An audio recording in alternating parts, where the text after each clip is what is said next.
Welcome to World War II History and Stories with Ron May. This is episode 5. Today I'd like to talk to you about the urgency of capturing the war stories of those World War II veterans who are still alive. I call that the closing door opportunity. In the second half of the video, I want to introduce you to the possibilities of resurrecting the stories of already deceased World War II veterans through the use of letters, unpublished memoirs, and old audio and video interviews. I call that the opening windows opportunity. 16 million Americans served in the armed forces during World War II. That included 400,000 Hoosiers. Today, of that 16 million, only 240,000 veterans are still alive, and that is under 5,000 Indiana veterans today. The youngest veterans of World War II are in their mid-90s. As you can see from the chart, 234 veterans die each day. 10 years from now, there will likely be no World War II veterans remaining. So clearly, interviewing them is a closing door opportunity. There is an urgent need to preserve the World War II veteran stories now before the final veterans are no longer with us. Now, anybody can help preserve a World War II veteran story. It could be a family member or friend that captures the veteran story. You could conduct the interview yourself, regardless of whether you're a relative or not. And you can do that interview by audio or by video. The Veterans History Project has a toolkit that can assist you with that, and I'll talk about that again in just a moment. Or if you aren't feeling able or wanting to conduct the interview yourself, you can find someone like me, another World War II historian, writer, or just someone that has an interest in it, and refer the veteran to that individual for an interview. But of course, it's important to do so as soon as possible, since this generation is passing. Anybody can conduct an interview using the tools that are available on the Library of Congress website for the Veterans History Project. This project had begun some years ago in preserving veteran stories, and you can see from the slide here in front of you, you just go to LOC for Library of Congress.gov/vets, and that'll bring you to the Veterans History Project page that you see there.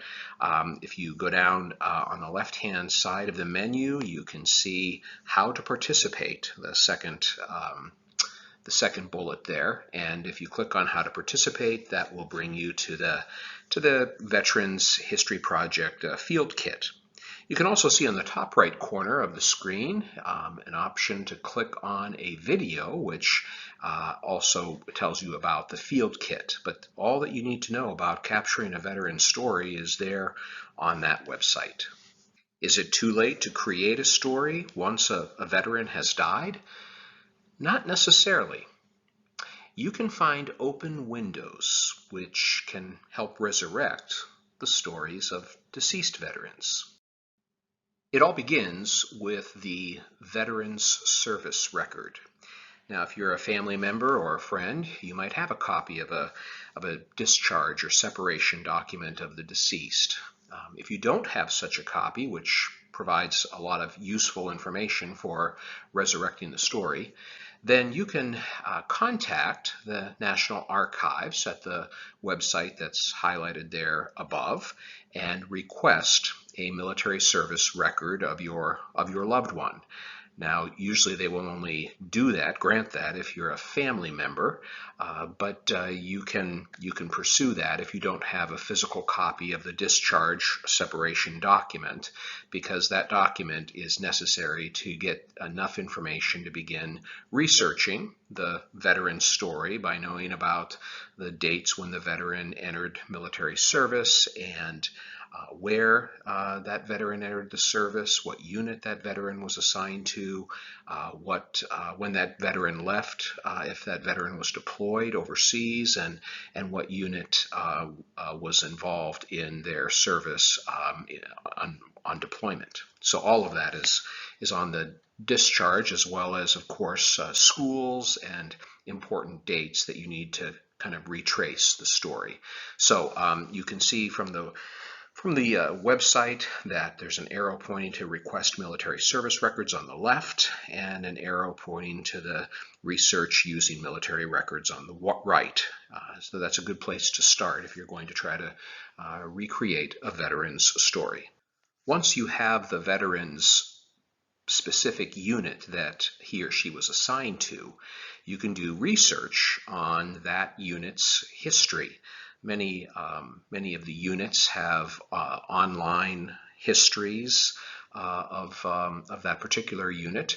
In this case, the 1st Armored Division, as you see on the slide, and their World War II chronicles there, the Combat Chronicle, as well as the identification of when the unit came into existence and who commanded the unit and things like that. So by matching the veterans' dates of entry into the service and date of entry into the theater of war, and then doing the history on the veterans' unit, you can begin piecing together the story of that veteran's service. Another place to get information about the veteran is in local community newspapers from the communities where the veteran lived growing up.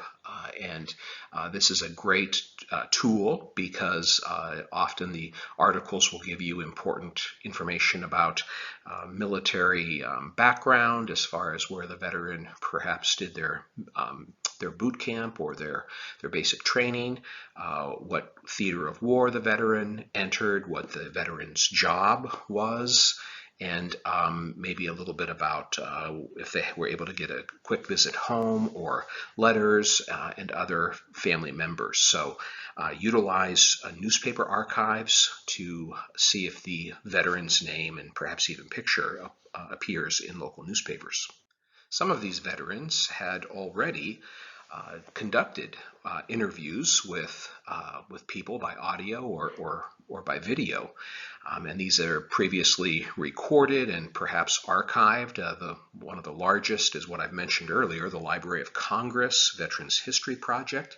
So in addition to getting tools on that website, you can also do a search for the veteran by name and by branch to see if by chance someone had interviewed your veteran earlier, and then you're able to benefit from that recorded interview. Also, interviews are sometimes kept in community archives, so, public libraries or local historical societies, so you can check there to see if the veteran that you are interested in has been interviewed previously. One of the large video digital archives of World War II veterans is maintained by the National World War II Museum in New Orleans. So you can also check that site to see if they might have a video interview of your veteran. If they don't have one of the veteran that you're trying to build a story around, once you know the veteran's unit, you can also be searching for other members of your veteran's unit and listening to and watching those interviews to pick up information about what that unit did, because that would also tell you about what your veteran subject interest would have done as well.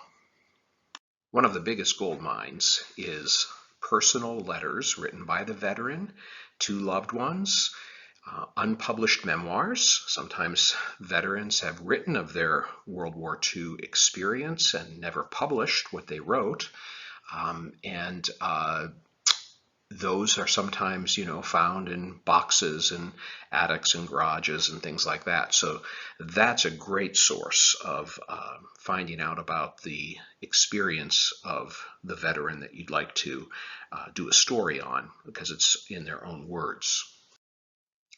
In this most recent published volume 3 of Our Service, Our Stories, my book series, there are actually 3 veteran stories in that volume representing 3 veterans who died before I had the opportunity to interview them.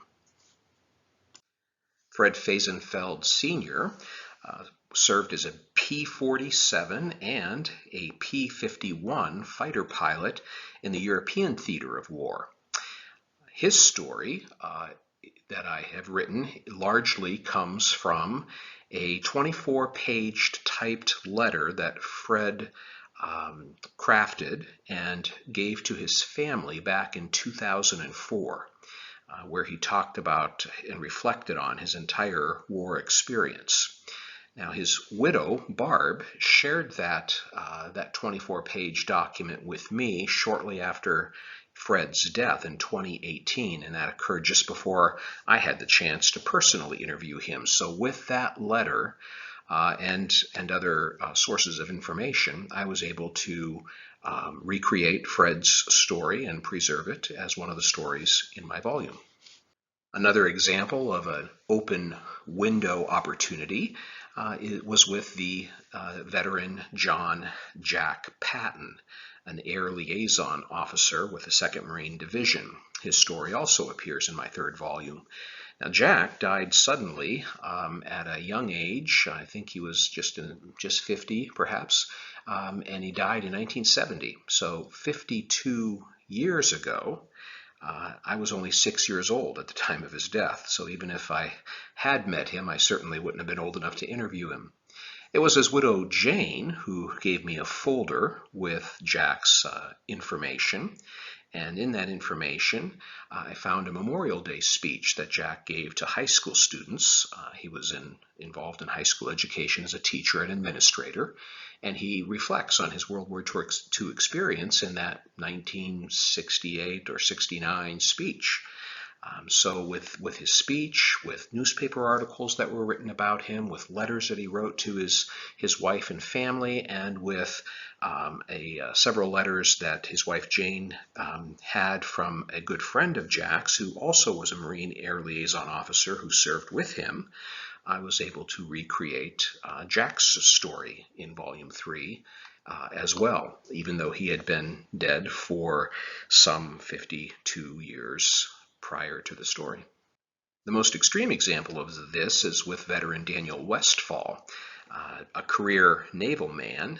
Daniel was serving on board the USS West Virginia when the Japanese attacked Pearl Harbor. He was involved in trying to tend to the wounded before he became wounded himself, but survived that and continued to serve in the Navy throughout World War II. At the end of the war, he was in Tokyo Bay when the Japanese surrendered on board the USS Missouri.